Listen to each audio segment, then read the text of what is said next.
منٹو کے حاشیے سے منتخب ایک افسانہ کھول دو۔ امرتسر سے اسپیشل ٹرین دوپہر 2 بجے کو چلی اور 8 گھنٹوں کے بعد مغل پورا پہنچی۔ راستے میں کئی آدمی مارے گئے، متعدد زخمی ہوئے اور کچھ ادھر ادھر بھٹک گئے۔ صبح 10 بجے کیمپ کی ٹھنڈی زمین پر جب سراج الدین نے آنکھیں کھولیں اور اپنے چاروں طرف مردوں، عورتوں اور بچوں کا ایک متلاطم سمندر دیکھا تو اس کی سوچنے سمجھنے کی قوتیں اور بھی ضعیف ہو گئیں۔ وہ دیر تک دتلے آسمان کو ٹکٹکی باندھے دیکھتا رہا۔ یوں تو کیمپ میں ہر طرف شور برپا تھا، لیکن بوڑھے سراج الدین کے کان جیسے بند تھے۔ اسے کچھ سنائی نہیں دیتا تھا۔ کوئی اسے دیکھتا تو یہ خیال کرتا کہ وہ کسی گہری فکر میں غرق ہے، مگر ایسا نہیں تھا۔ اس کے ہوش و حواس شل تھے، اس کا سارا وجود خلا میں معلق تھا۔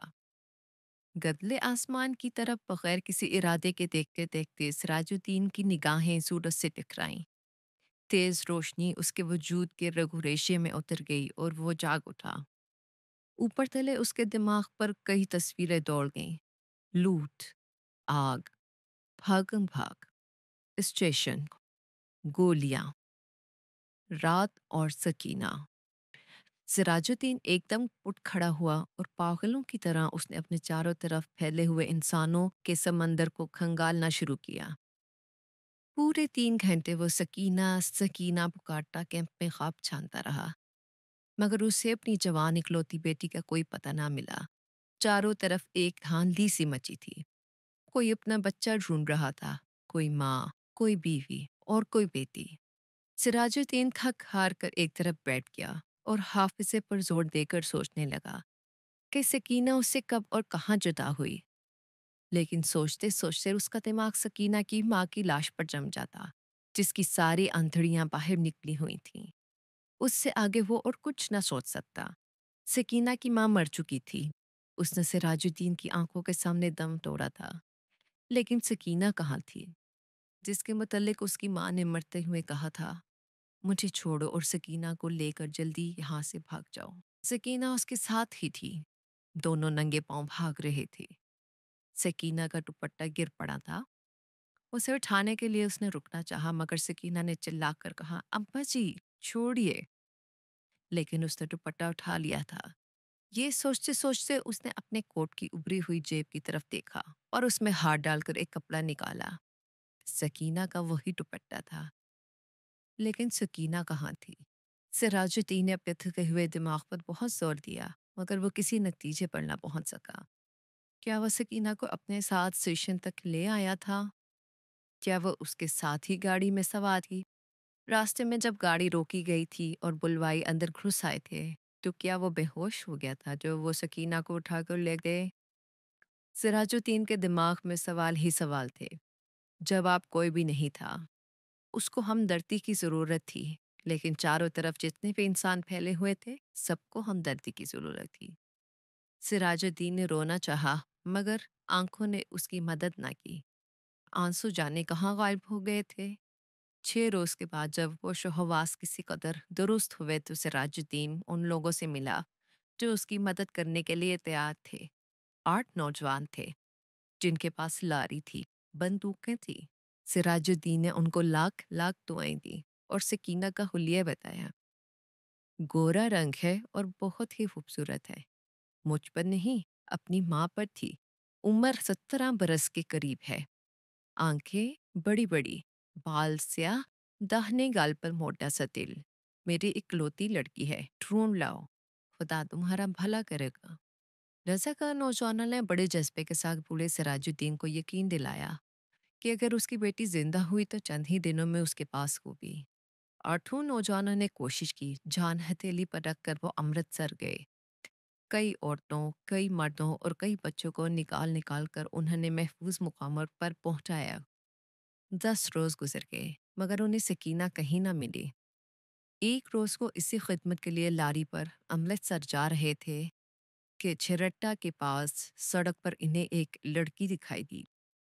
لاری کی آواز سن کر وہ دکھی اور بھاگنا شروع کر دیا۔ رضاکاروں نے موٹر روکی اور سب کے سب اس کے پیچھے بھاگے۔ ایک کھیت میں انہوں نے لڑکی کو پکڑ لیا۔ دیکھا تو بہت خوبصورت تھی، داہنے گال پر موٹا تل تھا۔ ایک لڑکے نے اس سے کہا، گھبراؤ نہیں، کیا تمہارا نام سکینہ ہے؟ لڑکی کا رنگ اور بھی زرد ہو گیا۔ اس نے کوئی جواب نہ دیا، لیکن جب تمام لڑکوں نے اسے دم دلاسا دیا تو اس کی وحشت دور ہوئی اور اس نے مان لیا کہ وہ سراج الدین کی بیٹی سکینہ ہے۔ آٹھ رضاکار نوجوانوں نے ہر طرح سکینہ کی دل جوئی کی، اسے کھانا کھلایا، دودھ پلایا اور لاری میں بٹھا دیا۔ ایک نے اپنا کوٹ اتار دے اسے دے دیا، کیونکہ دوپٹہ نہ ہونے کے باعث وہ الجھن محسوس کر رہی تھی اور بار بار باہوں سے اپنے سینے کو ڈھانکنے کی ناکام کوشش میں مصروف تھی۔ کئی دن گزر گئے، سراج الدین کو سکینہ کی کوئی خبر نہ ملی۔ وہ دن بھر مختلف کیمپوں اور دفتروں کے چکر کاٹتا رہا، لیکن کہیں سے بھی اس کی بیٹی کا پتہ نہ چلا۔ رات کو وہ بہت دیر تک ان رضاکار نوجوانوں کی کامیابی کے لیے دعائیں مانگتا رہا، جنہوں نے اس کو یقین دلایا تھا کہ اگر سکینہ زندہ ہوئی تو چند دنوں ہی میں وہ اسے ڈھونڈ نکالیں گے۔ ایک روز سراج الدین نے کیمپ میں ان نوجوان رضاکاروں کو دیکھا، لاری میں بیٹھے تھے۔ سراج الدین بھاگا بھاگا ان کے پاس گیا۔ لاری چلنے ہی والی تھی کہ اس نے پوچھا، بیٹا، میری سکینہ کا پتہ چلا؟ سب نے یک زبان ہو کر کہا، چل جائے گا، چل جائے گا، اور لاری چلا دی۔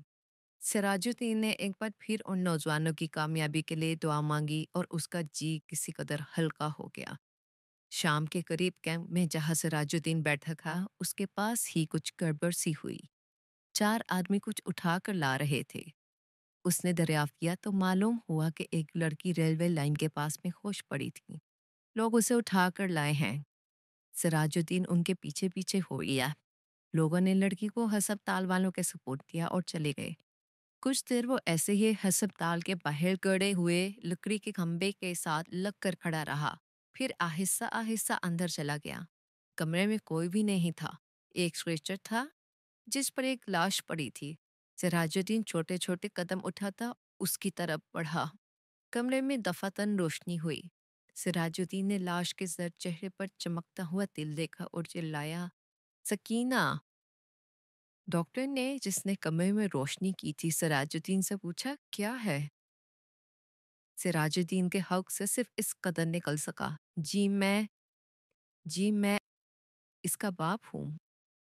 ڈاکٹر نے اسٹریچر پر پڑی ہوئی لاش کی طرف دیکھا، اس کی نبض ٹٹولی اور سراج الدین سے کہا، کھڑکی کھول دو۔ سکینہ کے مردہ جسم میں جنبش پیدا ہوئی۔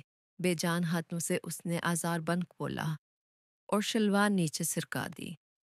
بوڑھا سراج الدین خوشی سے چلایا، زندہ ہے، میری بیٹی زندہ ہے۔ ڈاکٹر سر سے پیر تک پسینے میں غرق ہو گیا۔